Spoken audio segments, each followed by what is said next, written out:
kebaikan atau keberkahan apa yang kamu dapatkan di waktu Ramadan?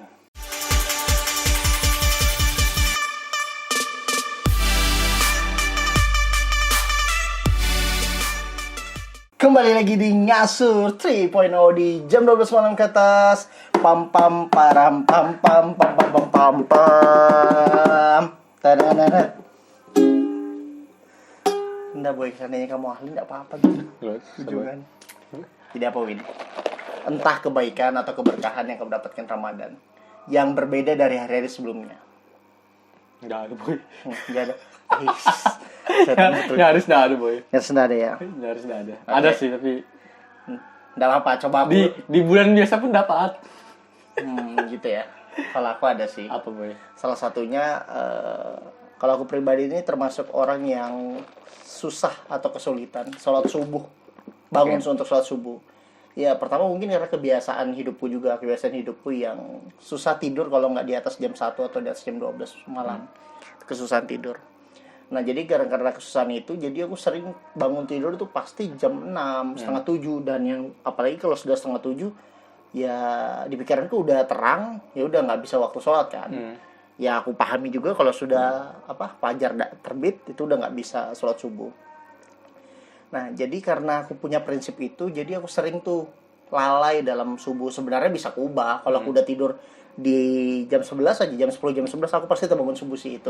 Nah tapi kalau di Ramadan ini yang aku dapatkan keberkahan atau kebaikannya itu aku bisa bangun subuh. Sebenarnya bukan bangun subuh, setelah sahur tidak langsung tidur karena menunggu subuh, karena kan dekatan. Dan aku juga termasuk orang yang ketika sahur itu di penghujung waktu gitu loh, di jam 4 lewat setengah 5 lah mau subuhan. Jadi nunggu sebentar subuhan, baru jika perlu tidur lagi kayak gitu. Jadi itu salah satu yang aku dapatkan. Yang kedua emang toleransi dalam kerjaan memang aku banyak dapatkan sih. Oke, misalnya Sekarang aku turunnya itu 1 jam lebih awal. Jadi jam 8, kemarin jam 9, sekarang jam 8.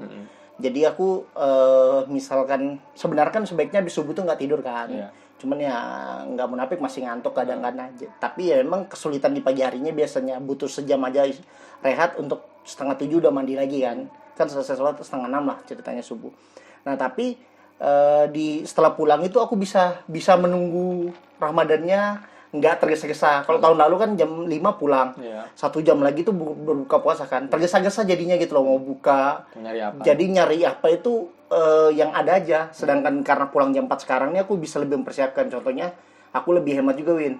Aku nggak melulu beli di luar, tapi aku bisa kayak misalkan kan udah jarang minum yang manis kayak rebus air putih misalkan. Terus aku bisa masak nasi segala macam, nggak harus beli nasi campur gitu loh, cukup beli nasi baru beli lauk. Jadi jauh lebih hemat. Jadi aku yang aku dapatkan itu dari segi efisiensitas waktu, subuhan insya Allah nggak lalai, dan yang terpentingnya itu penuh berkah sih memang. Kalau aku memang jarang boy, aku tuh termasuk orang yang hancur lah mungkin jam tidurku dari dulu.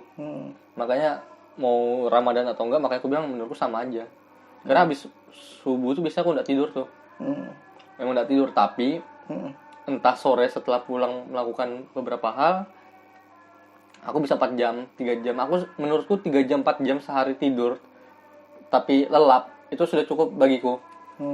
Aku tahu itu salah, tapi itu mungkin sudah jadi kultur tubuhku lah. Tapi pernah dibahas sih itu ya, 2 tahun lalu sudah kita bahas kan soal tidur. Wow, kita sudah bahas itu. Tapi kalau kamu tadi bilang kenapa maksudku tipis-tipis, aku bingung untuk mendeskripsikannya boy gitu.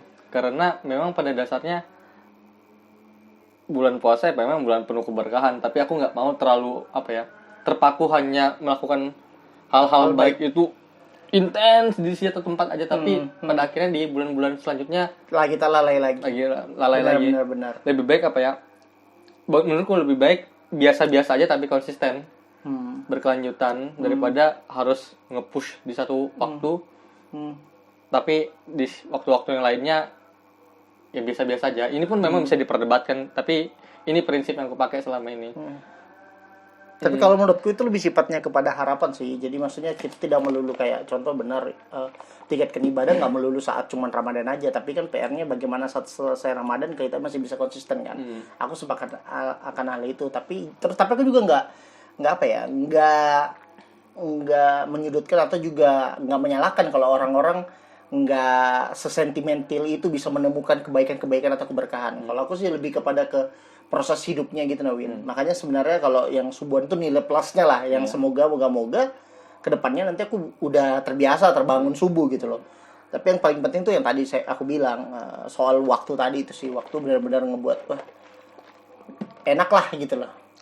Dan apa ya, aku ngerasa Nggak buat tergesa-gesa jadinya. jadi kalau kamu bilang kamu lebih hemat, sudah bisa masak sendiri, Heeh.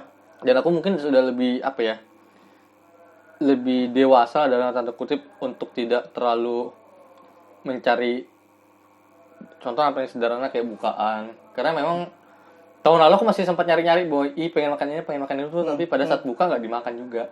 Mubazir kan. Nah, kalau sekarang ya sudah, apa yang ada di meja makan itu yang aku makan. Yang penting aku udah air putih, aku cukup dah. Aku tuh minimal aku minum deh, karena aku suka minum air putih lah. Nah, tapi kalau sudah itu ya sudah, makanan apapun aku makan, nggak kayak tahun lalu masih mau nyari-nyari apa segala. Makanya sering bawa cemilan kamu ya. Bawa cemilan. Gorengan sisa. Gosian. Banyak banget ya. Kadang gue Tahun ini nggak ada kan? Tahun ini nggak ada. Nggak ada, boy. Karena teman-teman Karena nggak ada, memang boy. nggak beli juga ya. Nggak beli juga, dan memang Yang tadi kamu bilang perubahannya ya. perubahannya itu apa ya? Nggak ngikutin nafsuku lagi lah. Tapi tantangan sih, Win. Nggak mengikuti nafsu. Jadi karena kan kalau dulu itu kita misalkan pulang itu kayak berapa ratus meter baru ada warung yang atau makanan yang kadang sekali pengen beli ya. Khususnya kayak aku anak kos ya. Kalau sekarang tuh kan sepanjang perjalanan pulang dari kantor ke kontrakan ini kan banyak betul tuh. Iya. Ini di sini misalkan bakwan, ote-otelo di berapa meter lagi ada lumpia. Jadi banyaknya muncul pedagang, auto pedagang. Nah, Tiba-tiba iya, jadi pedagang. pedagang. Tapi itu ya itu makanya itu salah satu keberkahan yang orang-orang dapatkan. Orang merasa gimana caranya menghadapi trouble di kondisi Covid ini, ya itu salah satunya berjualan. Tapi apa ya, kalau mau dikatakan berkah atau hal tertinggi lah menurutku, kalau misalnya kita pengen dapatkan manfaat dari bulan Ramadan adalah pada saat kita suatu saat nanti sudah terbiasa dengan perbedaan itu. Kan lagi happening banget nih hari-hari ini tentang warung yang ditutup, ya kan? Iya. Aku punya cita-cita bahwa suatu saat nanti warung tuh buka aja. Orang tuh makan aja, tapi kita biasa aja.